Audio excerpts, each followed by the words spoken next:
Déjame, Lorenzo, escuchar, si te parece, a Denise Dresser y a Sergio Aguayo. Ambos están fuera de México en estos momentos, pero logramos establecer la comunicación necesaria para que escuchemos, Denise, Sergio, el análisis necesario, el análisis correspondiente a esto que desde luego forma parte de lo más importante en las últimas horas y de los últimos meses y años, que es la constitución de estas autodefensas, y sobre todo ver lo que volvió a suceder, que es que centenares de personas con armas acuden a un municipio en específico, invitan a que ese municipio se constituya en autodefensa, afirman que lo han logrado y en el camino pues hay un choque en donde ellos afirman hubo 9 muertos del lado de los templarios.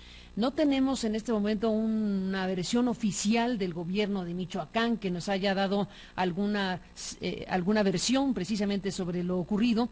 Está la versión del propio doctor Mireles que oímos hace unos minutos. Denise Dresser, desde Canadá, cuéntanos, buenos días, bienvenida, ¿cómo ves las cosas? Hola Carmen, buenos días. Pues me recuerda al escuchar al doctor Meyer un artículo muy impactante que salió un par de años en la revista The New Yorker, recordarás, de William Finnegan, que se llamaba Plata o Plomo. Y Finnegan pasó más de un año de manera clandestina haciendo un reportaje, viviendo entre las comunidades michoacanas para descubrir por qué había tanta anuencia social ante el narco, y lo que descubrió fue pues que el narcotráfico había establecido toda una serie de relaciones, mediaciones, a través de las cuales se había convertido verdaderamente en la autoridad en el Estado. En varios pueblos de Michoacán la gente, si le robaban un auto, no le hablaba a la policía, le hablaba a la familia michoacana. La familia michoacana dirimía conflictos, actuaba realmente como policía, como autoridad ante la ausencia, ante el vacío de la presencia del Estado en Michoacán.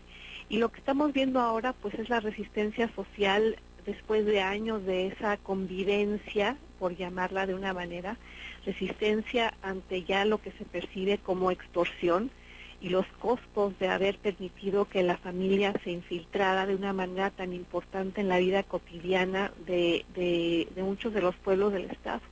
Entonces, no me sorprende que esto esté ocurriendo. Lo que sí creo que hay que añadir ante lo que ha sugerido el doctor Meyer es que no es solo una...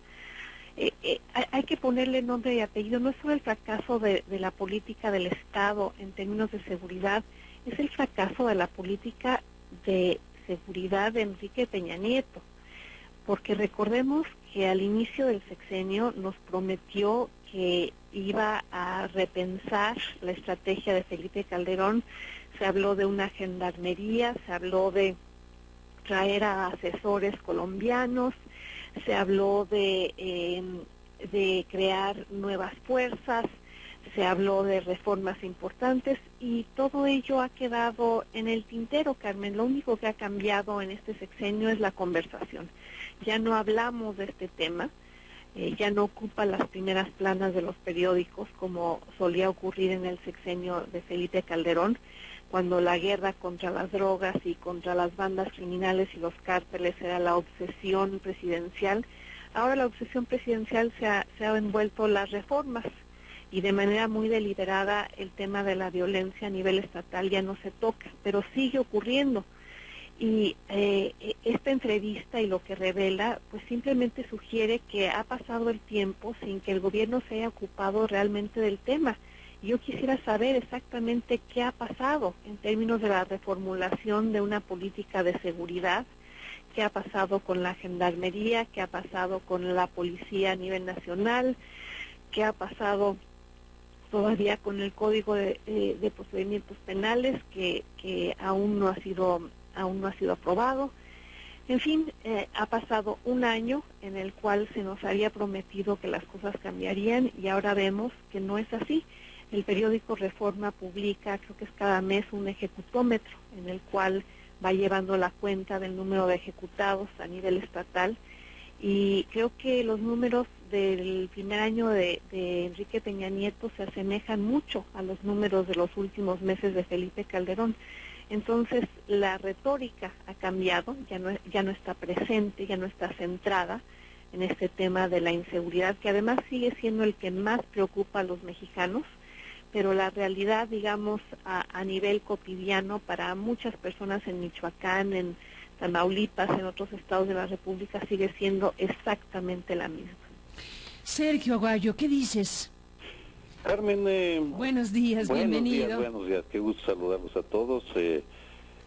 Tres cosas. La primera, recordar o darle un poquito más de información al auditorio sobre lo que fueron los guardias rurales, para con esa base contrastarlo y marcar las diferencias de los comunitarios actualmente y luego señalar aquello que falta. Lo primero sobre los guardias rurales, y ya lo mencionó Lorenzo, fueron creados por decisión del Estado mexicano, que buscaba una manera de fortalecerse en zonas conflictivas por la reforma agraria. Llegaron a ser centenares de miles, fueron muy importantes en su momento y tenían varias funciones. La principal era la de tener una presencia territorial e inteligencia sobre el campo mexicano, de la cual carecían en aquel momento el ejército mexicano o las autoridades. Después, como lo señaló Lorenzo, eran un complemento militar para conflictos que surgieran con terratenientes o las guardias blancas de los hacendados, y ya después con los cristeros. Ahora bien, había dos aspectos que vale la pena recordar. Los jefes, quienes les daban el entrenamiento y quienes los llevaban al combate, eran militares en activos, tenientes, capitanes, que se encargaban de un destacamento de guardias rurales o defensas rurales. Segundo, que en la mayoría de los casos el armamento que les proporcionaba el Estado mexicano era inferior al del ejército mexicano. Generalmente les entregaban unos rifles Mauser muy pesados, que no eran automáticos, tenía que cargarse la bala en la recámara una y otra vez. Eran efectivos, pero no tenían el mismo nivel de calidad. Los guardias rurales languidecen en los años 60, cuando, por razones imputables a la Guerra Fría, había preocupación por lo que en dónde podían derivar. ¿Cuáles son las diferencias ahora? Para mí, Tancítaro es un parteaguas en la evolución de los guardias comunitarias que ahora observamos, porque ya de manera abierta, y a diferencia de Apatzingán, que discutimos hace algunas semanas, en Apatzingán los dejaron entrar sin armas, escoltados por el ejército, pero sin armas, el ejército y la Policía Federal. En esta ocasión los dejan entrar a Tancítaro, de acuerdo a las crónicas escritas, para que se apoderen de la presidencia municipal con armas y con la protección del Estado mexicano. Esa es una diferencia fundamental, porque supone que ya hay una decisión tomada por el Estado mexicano para encuadrarlos en la estrategia contra el crimen organizado de una manera muy explícita. Sin embargo, hay aquí tres puntos bien importantes que los ponen en una categoría muy diferente al de las guardias rurales del pasado. Primero, que surgieron de manera espontánea, y eso apareció en dos ocasiones, en la entrevista de hace unas semanas también con el doctor Mireles y en la de hoy, de que surgen de la sociedad.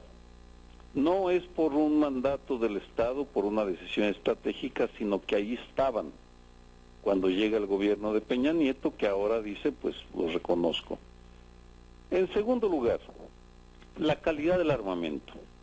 Al menos los rifles de asalto que aparecen en las fotografías son de una calidad similar al del ejército. Hay una discusión técnica si el cuerno de chivo es mejor que el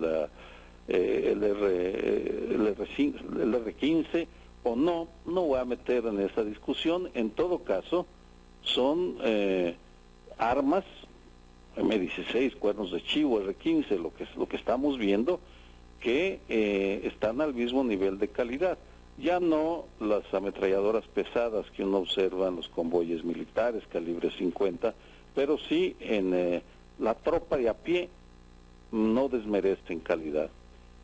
En tercer lugar, operan, al parecer, sin tener en el mando a militares en activo, sino que tienen sus propias estructuras jerárquicas.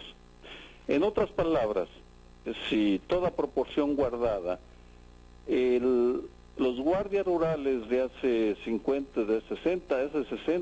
o 70 años estaban metidos dentro de la lógica jerárquica del Estado mexicano. Los comunitarios de la actualidad, del presente, están más en la lógica de los movimientos que son autónomos del Estado. Con esta comparación, tres planteamientos sobre lo que falta. El primero, creo que el gobierno de Peña Nieto nos tiene que explicar de manera más fundamentada por qué toman la decisión de dar una protección explícita, para que los guardias comunitarios ya entren armados a apoderarse del municipio de Tancítaro. Es fundamental. Segundo, me parece que es también indispensable que otros actores estatales intervengan opinando y diciendo cuál es su postura. La principal, por supuesto, el gobierno del Estado de Michoacán. Es incomprensible el silencio y la evasión que muestran, pero también el Congreso Federal, porque estamos viendo, de confirmarse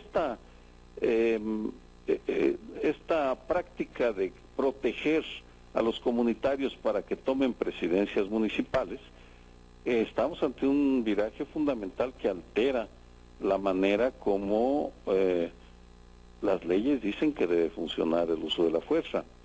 Y finalmente, voy a decir lo que me parece que es lo lógico, y lo sensato es que el Estado mexicano establezca a la brevedad posible una estructura reglamentaria, jurídica, para poder meter a los comunitarios, como lo hizo con los guardias rurales.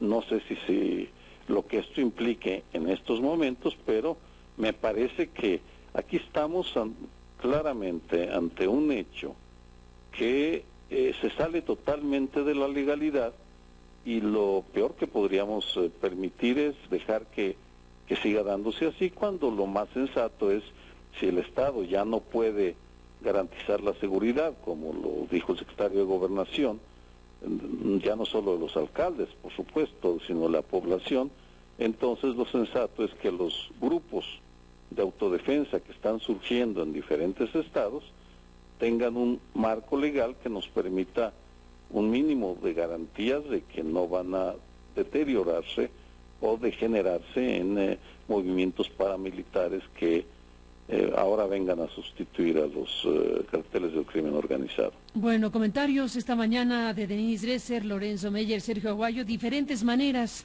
de ver este asunto. Volvemos después de la pausa, si les parece, con el mismo tema. Yo les propongo incluso que recuperemos algunos fragmentos de lo planteado por Mireles esta mañana y otros asuntos que presentamos. Los teléfonos de Noticias MBS.